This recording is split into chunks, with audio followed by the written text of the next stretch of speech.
ಇಂದು ಮಧ್ಯಾಹ್ನ 12 ಗಂಟೆಗೆ big meeting ನಡೆಯಲಿಕ್ಕಿದೆ. ಸೇನಾ ಕಾರ್ಯಾಚರಣೆಗಳ ಮಹಾ ನಿರ್ದೇಶಕರ ಸಭೆ ನಡೆಯುತ್ತೆ. ಉಭಯ ದೇಶಗಳ ಡಿಜಿಎಂಗಳ ಹೈವೋಲ್ಟೇಜ್ ಸಭೆ ನಡೆಯುತ್ತೆ.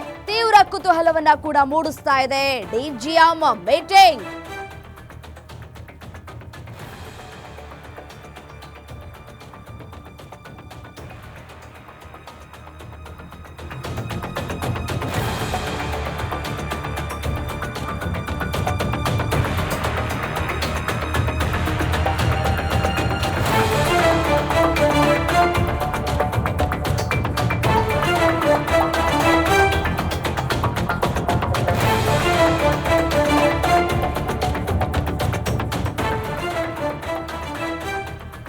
ಇವತ್ತು ಬಹಳ ಪ್ರಮುಖವಾದಂತಹ ದಿನ. ಯಾಕೆಂತಂದ್ರೆ ಈಗಾಗಲೇ ಒಂದು ಕಡೆ ಕದನ ವಿರಾಮ ಉಲ್ಲಂಘನೆ ಮಾಡಿದೆ ಪಾಕಿಸ್ತಾನ. ಇದೇ ವಿಚಾರಕ್ಕೆ ಸಂಬಂಧಪಟ್ಟಂತೆ ಇವತ್ತು ಏನಾಗತ್ತೆ, ಸೇನಾ ಕಾರ್ಯಾಚರಣೆಗಳ ಮಹಾನಿರ್ದೇಶಕರು ಸಭೆಯನ್ನ ಕರೆದಿದ್ದಾರೆ. ಉಭಯ ದೇಶಗಳ ಡಿಜಿಎಂಗಳ ಹೈ ವೋಲ್ಟೇಜ್ ಸಭೆ ಇದು ತೀವ್ರ ಕುತೂಹಲವನ್ನ ಕೂಡ ಮೂಡಿಸ್ತಾ ಇದೆ. ಡಿಜಿಎಂಗಳ ಈ ಒಂದು ಸಭೆಯಲ್ಲಿ ಯಾವ ರೀತಿಯಾದಂತಹ ತೀರ್ಮಾನವನ್ನ ಕೂಡ ಕೈಗೊಳ್ಳಬಹುದು ಅನ್ನೋದು ಒಂದು ಕಡೆ ಪ್ರಶ್ನೆಯಾಗಿರುವಂಥದ್ದು.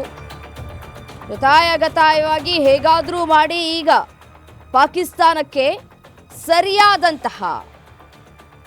ಸರಿಯಾದಂತಹ ಬಿಸಿ ಮುಟ್ಟಿಸುವಂತಹ ಕೆಲಸ ಆಗಬೇಕಾಗಿದೆ. ಸೊ ಹಾಗಾಗಿ ಇವತ್ತು ಯಾವ ರೀತಿಯಾದಂತಹ ತೀರ್ಮಾನವನ್ನು ಕೈಗೊಳ್ಳುತ್ತೆ ಅನ್ನೋದು ಒಂದು ಕಡೆ ಪ್ರಶ್ನೆ.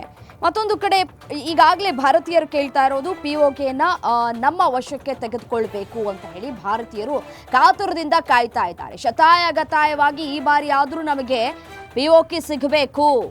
ಸೊ ನಾವು ಅಲ್ಲಿ ನಮ್ಮ ಭಾರತದ ಬಾವುಟವನ್ನು ಹಾರಿಸಬೇಕು ಅನ್ನುವಂತಹ ಆಸೆಯನ್ನು ಪ್ರತಿಯೊಬ್ಬ ಭಾರತೀಯ ಕೂಡ ಇಟ್ಕೊಂಡಿರುವಂಥದ್ದು.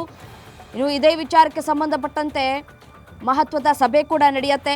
ಅಮೆರಿಕ ಮೂಲಕ ಪಾಕ್ಗೆ ನಮ್ಮ ವಾರ್ನಿಂಗ್ ಅನ್ನ ಕೂಡ ಕೊಟ್ಟಿದ್ದಾರೆ. ಇವತ್ತು ಉಭಯ ದೇಶಗಳ ಕದನ ವಿರಾಮ ಮೀಟಿಂಗ್ ನಡೆಯುತ್ತೆ.